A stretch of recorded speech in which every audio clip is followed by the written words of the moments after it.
دا څوک تپوس کوي یہ سب وقوف قوم غیر مقلد. د امام ابو حنیفه نوم په قرآن کې شته، ورته د بخاري شریف نوم په قرآن کې شته، د نورستان مولا شته پکې.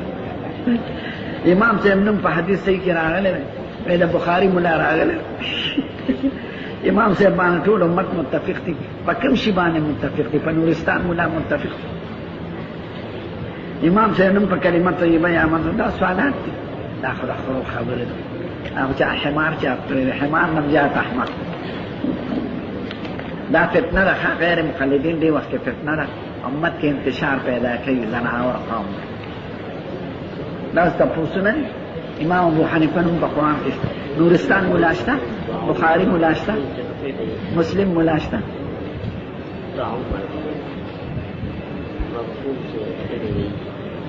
دا عالم پټکی او صادر ساتل شي تبرکان او که اهل د تبرک زموږ علماء هغه پټکی ساتلی چې کوم دستار باندې کې ورته ملو شي.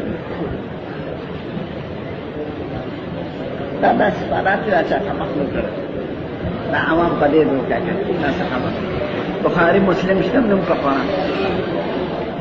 د نورستان مولا شته، د باجوړ مولا شته چې ځان ته پېښوري مولا.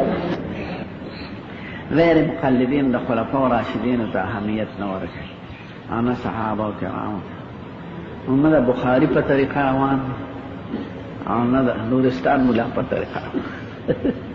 پرون چا پاچا راکړه د ابو حنیفه نوم په قرآن کې شته، هلکه د ابو بکر نوم شته، عمر صاحب نوم شته، د عثمان صاحب نوم شته، د علي صاحب نوم شته.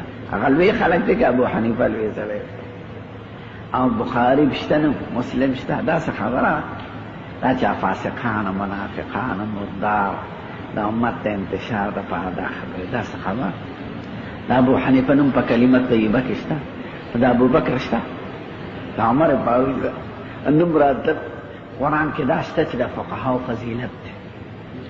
وما كان المؤمنون لينفروا كافة فلولا نفر من كل فرقة طائفة ليتفقهوا في الدين ولينذروا قومهم اذا رجعوا اليهم. انذار او تبلیغ او دعوت او اصلاح کار د چا دی؟ د متفقهین فی الدین دی په نص د قرآن کې. او خدای وایي انما یخشى الله من عباد العلماء، د علماء فضیلت یې کړی. او فاسألوا اهل الذکر ان کنتم لا تعلمون، د علماء ته رجوع ویلې ده. ضربتا ته وایي حنفي او شافعي د صحابه په زمانه کې،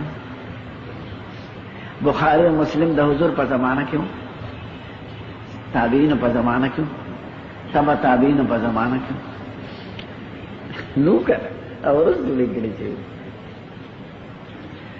نو به څنګه بخاری باندې دلیل نشي. په تبع احادیث وکړه د قشان فقهي مسائل او فقهي مسائل د صحابه چې راجمع شو، چا رفع الیدین کوله، چا نه کوله، چا من بالجهر کو، چا نه کو، چا خیرت خلف الامام کو، چا نه کو. علماء اگر عجمه کړو نو یو دغه ته جوړ شو طریقه لایحه د عمل. نو دا دروجه مردار دو کما امت کې انتشار پیدا کوي او فساد. نو دا فتنه ده، خیال کا په دې غرض او خبره او په دې دوکه باندې. ابو حنیفه نوم په کلمه طیبه کې شته، دا څه خبره په قرآن کې نوم شته. د دې سوال څه پیدا وه؟ دا خدای خر سره دی چې دا کوي. ابو بکر او عمر صاحب نوم شته، د بخاری شریف نوم شته په کلمه طیبه کې.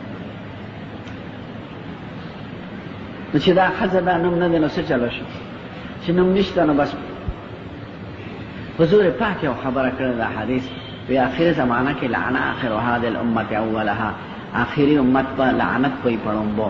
دا دور را روان، فقهاو ته به خلک انزل کوي او دې کتابونو ته به عبث وایي او دې ته به بدعت وایي او تقلید ته به شرک وایي. 1200 کاله علما او فقها او صحابه او د احادیث شارحین او مفسرین چې په کومه طریقه روان دي دې ته به شرک او بدعت وایي. او لعن آخر هذه الامه اولها، آخري د دې امت په لعنت وایي پړمبو. دغه خلک هلکه داسې خدمت کې د دې قادیانان دي، شیعګان دي، مشرکان دي. دا غیرت نه دی. ابو حنیفه نوم په قرآن کې شته، ابو حنیفه نشته.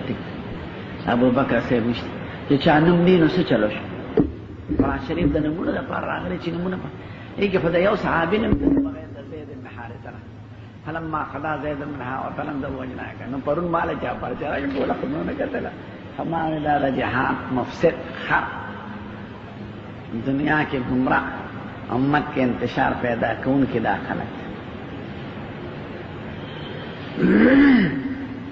نو دا صحابہ کرام عمل او دا خلفاء راشدین و کردار دا تعین دا سنت دا مصطفیٰ کئی دا حضور مبارک نا بدو حدیث نقلی نو آخری عمل بکمی آغا عمل بی چه خلفاء راشدین پی کرے ذکر خلفاء راشدین دست پاتی شوی دا غی عمل تشریح دا امام شافعی سے بی وجميع ما تقوله الائمه شرح للسنه دا فقهاء کرام چې سوي دا شرح د حدیث کوي وجميع ما في السنه شرح للقران او چې په حدیث کې دا شرح او وضاحت د قران دی دا د صحابه کرام عمل پیش کوي وابو بکر وعمر وعثمان رضی الله عنهم فلم يتلهم اغي دا نه دي کړي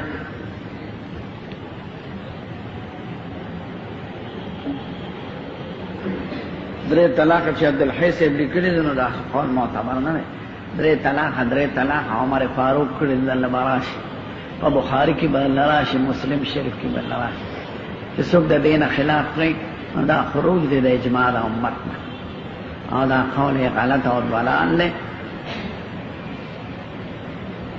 یو شاذ مولا لیکلي پته نه چې درو وایي کړی نو موږ په دې پسې نه ځو موږ په هغه طریقه پسې روانو چې کوم باندې فقها د ملت او علماء و محدثین او د احادیث چې را رسول دي هغه علماء په روان دي مثلا عبدالله بن یوسف قال اخبرنا مالک بن زید بن مسلم انا فهم انسان عبدالله بن عباس دا غیر مقلدینو کې دا مرداری ده چې دوی به نیم کلام پیش کوي نیم درست نه پیش کوي نیم کلام به پیش کوي د هغې جواب پکې وي هغه به نه پیش کوي د هغې تردید به نه پیش کوي دا خو لکه سړی وایي لا قرآن شریف کې وایي چې مونځ مه کوئ ځکه خدای وایي ولا تقربوا الصلاة مونځ ته مه نږدې کېږئ هغه رستو ورپسې نه وایي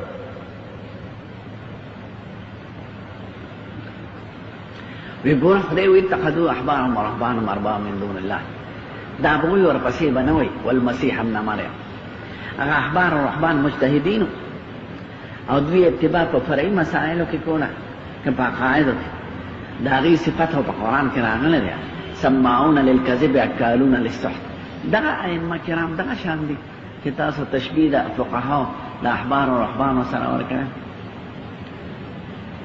وإذا خلمت بما قالوا بل نتبع ما وجدنا عليه آباءنا دومره آیات به ذکر کړي ورپسې به نه ذکر کوي اولو کان آباهم لا یعقلون شیئا ولا یهتدون مطلقا خو خدای مضمون نه کړ ورسره یې څه قید وویل چې په هدایت نه او عقل نه نکه په هدایت او په عقل او په اتباع نه بیا اتباع سره وإذا قيل لهم ماذا قالوا بل نتبع ما وجدنا عليه آباءنا او ورپسې آیات وایي آیات بنو خدای خو یې ولو کان آباهم لا یعقلون شیئا ولا یهتدون نو تقلید دو قسمه دی یو مضمون دی یو محمود دی محمود د علماء صالحین و متقیانو چې د امت علماء غي ته پاکان خلق وي او یو تقلید مضمون دی په عقایدو کې په شرکیاتو کې او بغیر علم او بغیر هدایت چا پسې تلل دا تقلید مضمون دی نو دوی به د تقلید مضمون آیتونه راوالي